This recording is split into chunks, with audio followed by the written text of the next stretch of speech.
सकल मराठा समाजाचा रेणापुरामध्ये मोर्चा निघणार आहे। सरपंच देशमुख यांची मुलगी आणि मुलगा उपस्थित राहणार आहेत। मस्साजोग घटनेच्या निषेधार्थ हा मोर्चा निघाला। या मोर्चामध्ये संतोष देशमुख यांची मुलगी आणि मुलगा सहभागी झाले होते। रेणापुरात या मोर्चामध्ये असंख्य मराठा बांधव आणि इथले सर्वसामान्य नागरिक हे सहभागी झाले होते।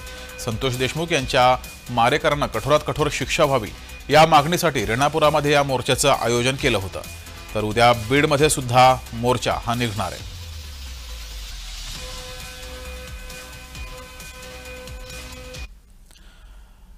अधिक माहिती घेऊया, आपले प्रतिनिधी अजय घोडके आपल्या सोबत जोडलेत। अजय, रेणापुरामध्ये मोर्चा निघाला होता, मोठ्या संख्येने या मोर्चामध्ये इथले बांधव सहभागी झाले होते। आपण जर पाहिलं तर रेणापूर आणि लातूर या रस्त्यावरती सकाळी 10 वाजता श्रीराम विद्यालय ते तहसील कार्यालय या दरम्यान हा मोर्चा निघाला। संतोष देशमुख यांच्या न्यायासाठी निघालेला हा आक्रोश मोर्चा होता आणि या आक्रोश मोर्चामध्ये संतोष देशमुख यांची मुलगी वैभवी आणि मुलगा विराज हे दोघेही सहभागी झाले होते।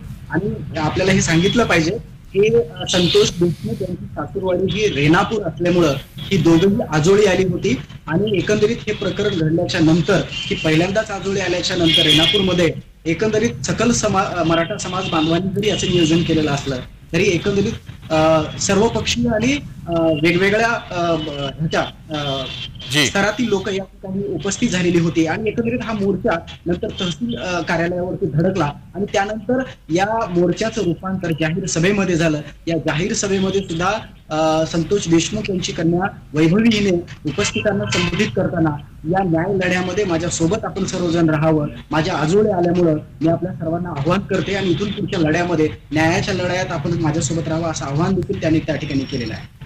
धन्यवाद दिलेल्या माहितीबद्दल।